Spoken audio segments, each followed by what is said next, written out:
Here is a miniature model of the future cashew apple processing plant.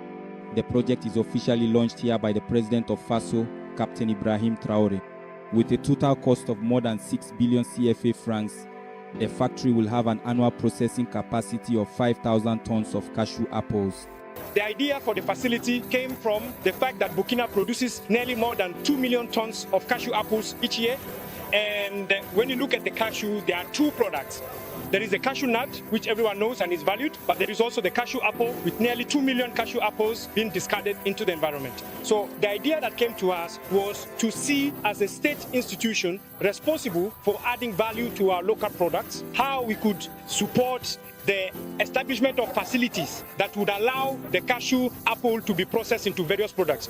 So the mission is to process 5,000 tons of cashew apples annually into different products, initially focusing on concentrate. The concentrate will later be transformed into other products such as juice, wine, vinegar, and ethyl alcohol. The choice of Penny for the establishment of this project is strategic, according to the Director General of the Burkina Faso Council for Agro-Pastoral and Fisheries Sectors. You know that Penny is somewhat centrally located in the cashew nut production area in the west. We are halfway between Bobo, Banfora, and Horodara, which are the main production areas. So we are going to set up collection cooperatives with women who will collect the nuts from the producers, of course at a fair price. So the unit will inject more than 500 million annually for the purchase of the apples from the producers. The arrangements are already in place because ever since we received the notice that Infravision would be in charge of carrying out the work here, the development and even the installation began well before the ceremony.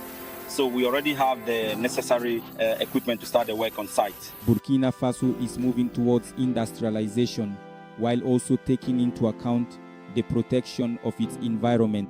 The implementation of this project will create 112 direct jobs and 1,050 indirect jobs. Burkina Faso, May 22, 2025. The air was thick with the dry scent of red earth and anticipation.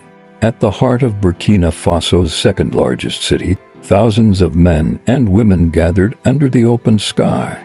Farmers in faded cotton tunics, herders with sun-worn faces, and young students holding hand-painted signs, all eyes fixed in one direction. They weren't waiting for a celebrity. They weren't waiting for aid from a foreign power. They were waiting for one of their own. Captain Ibrahim Traoré, soldier, son of the land, and president of Faso, was coming to Bobo Dioulasso with more than just a convoy. He was bringing a promise. The journey to this moment for decades, Burkina Faso's rural producers, the backbone of the nation, had been left behind. While cities slowly modernized, fields went dry, tools rusted, livestock suffered. Farmers fought dust storms with bare hands, and herders crossed vast lands with no veterinary care for their animals. They were not lazy. They were not unskilled. They were abandoned. Global trade agreements pushed local goods out of the market. Colonial-era economic systems, like the CFA, kept the country dependent. Foreign companies controlled seeds, fertilizers, and food processing plants. But something had begun to change. When Captain Traoré came to power in 2022, he didn't wear suits or speak in diplomatic riddles. He spoke in clear, sharp words. Words that echoed across dusty villages and down into crowded markets. Africa must feed itself. Africa must rule itself. Many leaders had said similar things.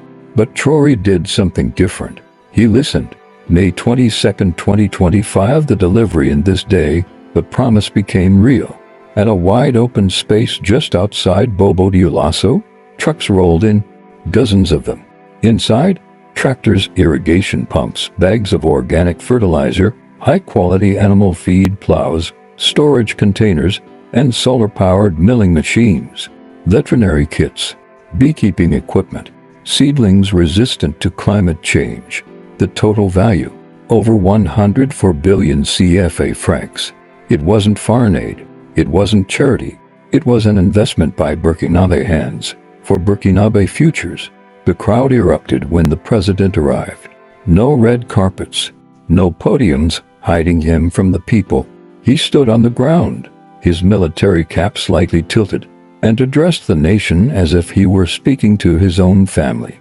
To our farmers, to our livestock keepers, to our young agricultural entrepreneurs, this is for you. You are the roots of our sovereignty. You feed this land, and now this land will feed you. Cheers turned into chants. Some cried, not just because of the gesture, but because for the first time in a long time, someone had delivered on a promise. Among the crowd was Mariam Zor, a 49-year-old rice farmer from the outskirts of Banfur. For years, she had cultivated her land with outdated tools. Her hands were worn, her back bent, but her spirit unbroken. She watched her children leave for cities because farming couldn't feed the family anymore. Today, she was handed a solar-powered irrigation pump and organic rice seeds. She wept as she clutched a small bag in her hands. For the first time, she said, "I believe my children might come back." Not far from her stood Issa Diallo, a 25-year-old veterinarian from Kudugu. His dreams had always been to serve rural communities, but he lacked resources, no supplies, no medicine, no transport. That day, Issa received a full veterinary kit and a brand new motorbike. His face lit up with determination. "We are not waiting for Europe. We are building Africa ourselves." This handover wasn't just about equipment. It was a signal. For decades, Africa had been told it needed foreign help to survive, that it needed to import everything: seeds, food, medicine, machinery. Leaders signed deals that sold off farmland while their people went hungry. But Traoré's approach was different. He wasn't just resisting the influence of foreign powers, he was rebuilding from the soil up. Agriculture in Burkina Faso employs over 80% of the population. By investing 104 billion CFA francs into it, the government wasn't just boosting the economy, it was restoring dignity. It meant food security, job creation, and most importantly, self-sufficiency. The choice of Bobo Dioulasso for this handover wasn't random. This city has long been a cultural heart of Burkina Faso. Known for its music, craftwork, and resistance spirit, Bobo has always stood tall in times of crisis. It was here that people protested colonial taxes. It was here that Sankar's words once rang loud in public squares. And now, it's here that the seeds of a new revolution are being planted literally. The people here don't just remember history, they make it. The impact didn't stop at the borders.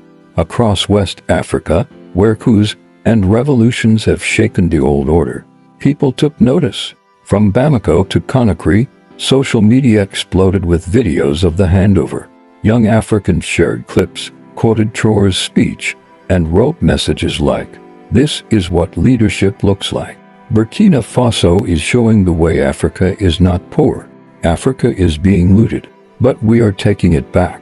For those in the diaspora watching from France, the US, or Canada, the event was emotional. Many wrote that they now saw a reason to return, to bring skills home, to join the rebuilding. Of course, one event won't fix everything. Burkina Faso still faces deep challenges: terrorism in the north, a fragile economy, climate change, and pressure from foreign governments who don't want to lose control. But change never starts perfectly. It starts real. And on May 22, 2025, it started with tractors in a dusty field and a president speaking not above the people but with them. As the sun began to set on that powerful day, something quiet yet unforgettable happened. Children, sons and daughters of farmers picked up small tools and began to help their parents organize the new supplies. A father showed his teenage son how to plant maize.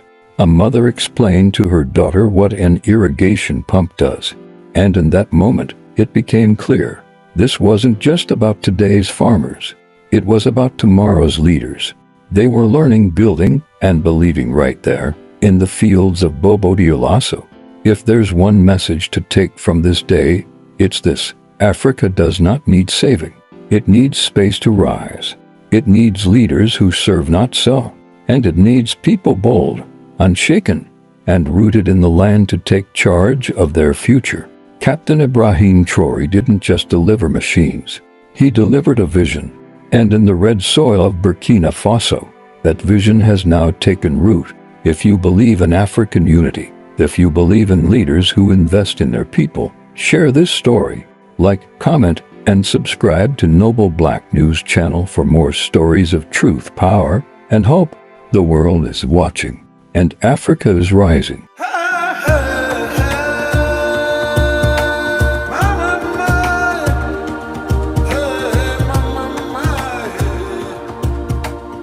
Welcome to Noble Black News, where empowerment meets truth. Our mission is to uplift and empower the Black community.